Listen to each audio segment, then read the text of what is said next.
Olá pessoal, tudo bem? A gente vai fazer uma pequena revisão em cima daquilo que a gente tratou, que vai estar na avaliação de vocês. E trouxe aqui para vocês, também já está no grupo da sala, no grupo da escola, um pouquinho sobre essa revisão daquilo que a gente trabalhou, que vocês fizeram para fazer a avaliação nas próximas semanas. Então, aqui é a revisão, o tema da nossa revisão é a formação do território brasileiro. Aqui, primeira definição da palavra território. A gente está vendo uma imagem do Brasil. O Brasil é um território. Então, o território é toda a área onde alguém exerce o poder. Tá? Então, toda vez que a gente falar de território, é uma área onde alguém exerce o poder, onde alguém é responsável, onde alguém é dono daquele espaço ou está responsável por aquele espaço. A gente vai ver um exemplo, por exemplo, a gente tem a questão do quarto, né? O quarto, quando você tem um quarto só seu, imagina que você tem um quarto só seu, como tem na imagem, você coloca as coisas do jeito que você gosta, você deixa o quarto com a sua cara, com a sua identidade. Aquele quarto é o teu território. Você é responsável por ele. Você organiza ele como você acha melhor. Né? Agora, a gente tem outros exemplos que também a casa de uma pessoa, né, daquele, mesmo que seja um lugar, você é o responsável por ela, se a casa é sua, você é o dono da casa, tudo que a gente fala, que a polícia não pode chegar invadindo, porque é lei de território, você não pode invadir, a não ser que você tenha um mandado de segurança, até para poder impedir alguma coisa que possa afetar a sociedade, né? Então ele não pode entrar em qualquer lugar, porque é o teu território. A gente fala também lobo, fala, por exemplo, o cachorro macho, ele faz xixi nos lugares que é para marcar o seu território. É exatamente como se esse lugar é meu, tá? Para ninguém mexer no que é meu. Então a gente tem esses exemplos de território onde mostra que alguém é dono, que mostra que alguém é responsável por aquela área. Agora a gente vai falar sobre limite. Tá? Limite que faz parte da parte territorial. Então aí, por exemplo, a gente tem um sítio, que é o território, e esse sítio tem demarcações. Muitas vezes ele tem cercados, ele tem cercas, como é o que a gente vê na imagem, que mostra a área onde aquela pessoa é dona, aquela pessoa exerce o seu poder. E o seu limite é onde começa e é onde termina o seu território. Então o limite é essa cerca. Depois dessa cerca, não é mais daquela pessoa, não é território daquela pessoa, é um novo território. Né? Então, limite é onde mostra, onde começa e termina aquele território. Bom, a gente ouve falar em três coisas que são muito parecidas quando a gente vai procurar o seu significado, que é limite, divisa e fronteira. O que eles têm de igual nesses termos? Todos eles são uma separação de território, onde mostra onde começa e termina o território e começa o território de uma outra pessoa, de um outro lugar.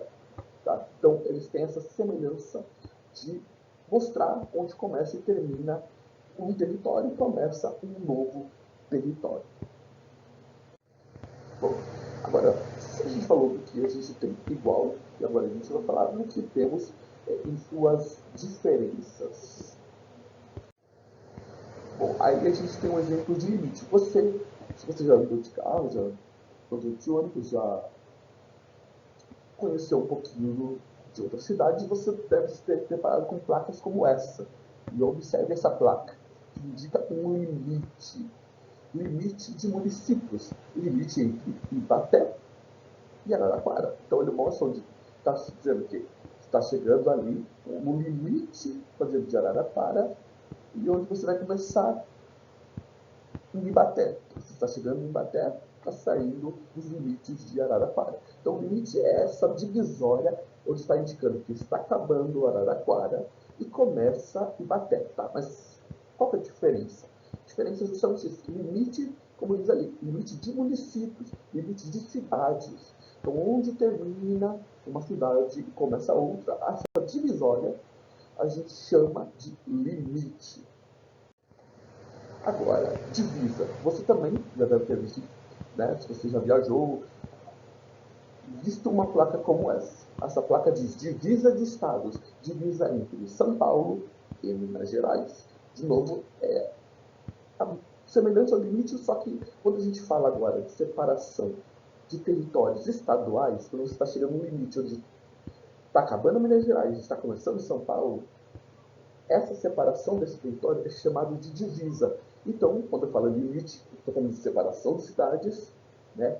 E quando eu estou falando de divisa, é a separação de estados.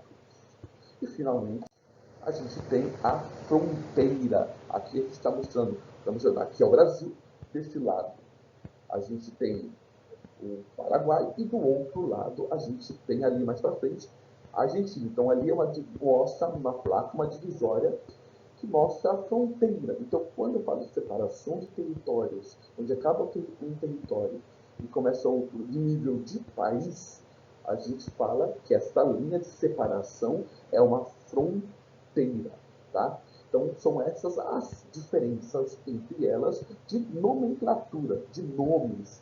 Todas elas indicam uma separação de um território para começar outro. Mas elas se diferenciam na nomenclatura.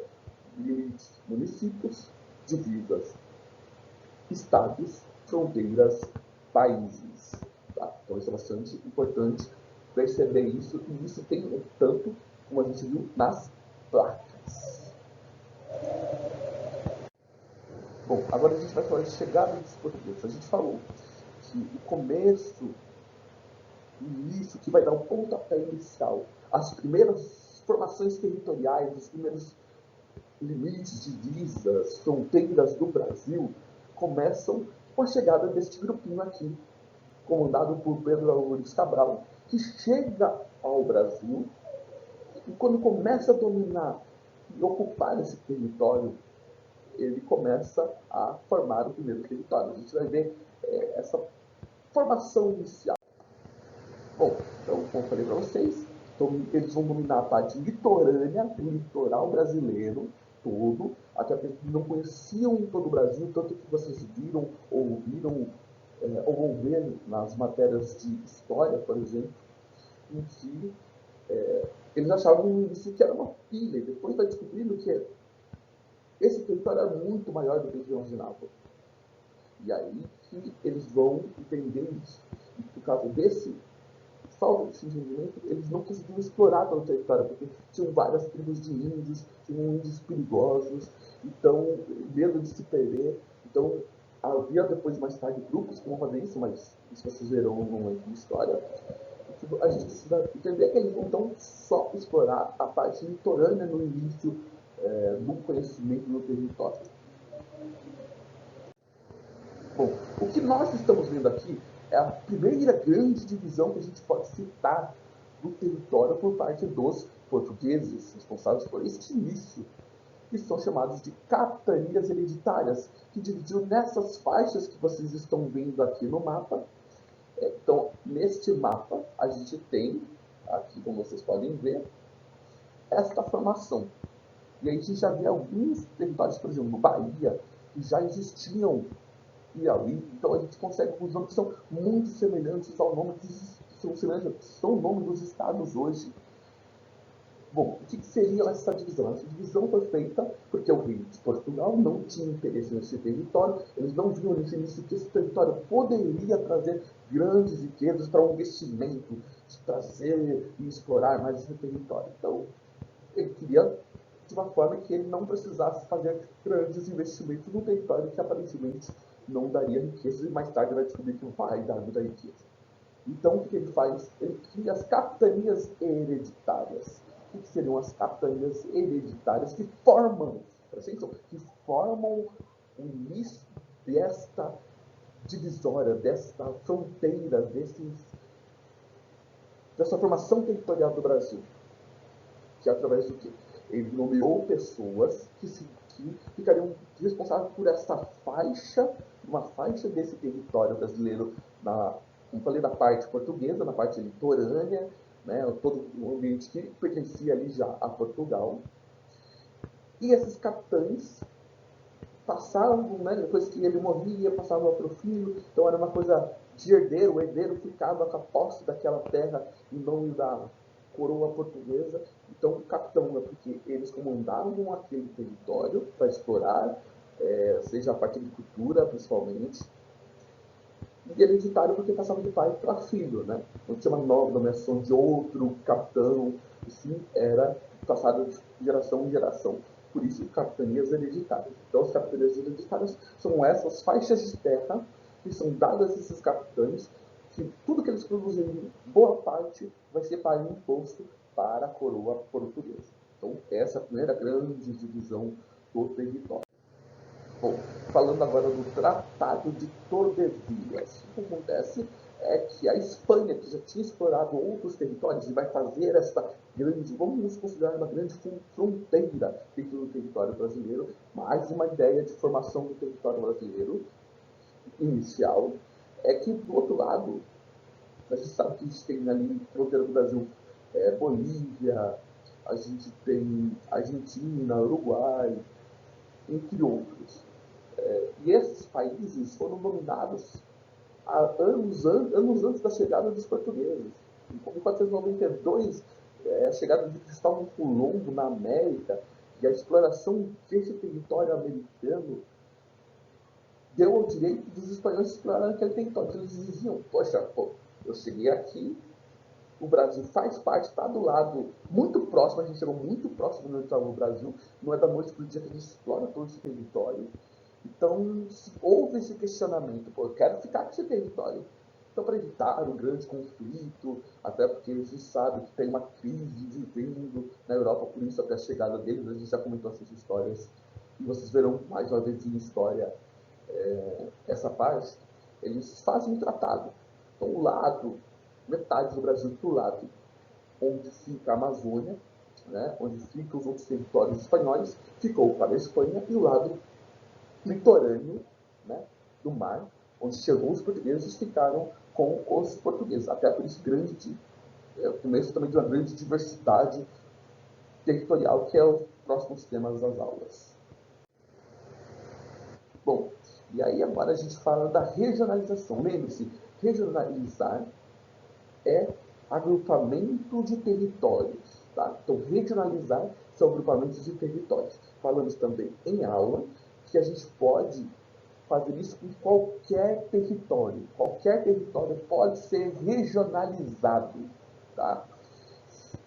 Não necessariamente eu preciso que ele seja de forma contínua, ou seja, um próximo do outro. Eu posso pegar, desde que eu tenha um critério, lembre-se disso, para regionalizar, eu preciso de um critério semelhante. Então eu posso pegar, por exemplo, eu quero pegar o Paraná, regionalizar o Paraná com a Amazônia. Quando eles não estão próximos, a gente fala que é o território descontínuo.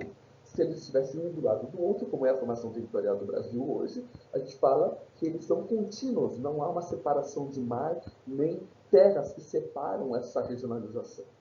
Tá? Então, uma regionalização contínua que a gente tem.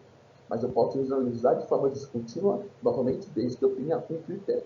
Bom, então, a gente tem na regionalização brasileira 5 regiões: Norte, Nordeste, Sul, Sudeste e Centro-Oeste.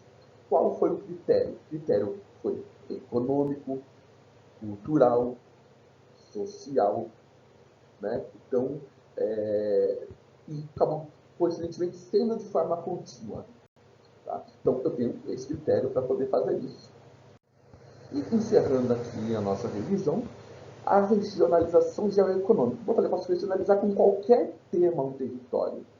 Tá? E a gente vê que o Brasil foi regionalizado aqui em 3 partes. Mas lembre-se, é uma regionalização apenas para o estudo levantado pelo IBGE sobre a economia do Brasil. Ele não é usado nos mapas de localização. Tá? Então ele só é para estudo. Então a gente chama ele de não oficial. Tá? É só para estudos, como eu posso generalizar de outra forma, e não quer dizer que todo mundo vai seguir, porque eu estou usando para alguma situação. Ele não é oficial. Tá? Então, qual foi o grande tema dessa regionalização da região geoeconômica brasileira? A palavra diz geoeconômica, territórios, economia, ou seja, o que é o critério usado? É a economia regional. Né? Então se agrupou quem tinha uma economia semelhante. Esse foi o critério. E aí se formou 3 grandes regiões geoeconômicas. Nós temos a Amazônica, que está em verde aí no mapa, pega todo esse território. A gente tem o Nordeste, pega o território, você vê que ele pega um pouquinho de Minas Gerais. E temos o Centro-Sul, o Centro-Oeste com o Sul e o Sudeste, que formou a região Centro-Sul. Espero que vocês tenham entendido. Qualquer dúvida, vocês podem conversar comigo e a gente se vê na próxima aula.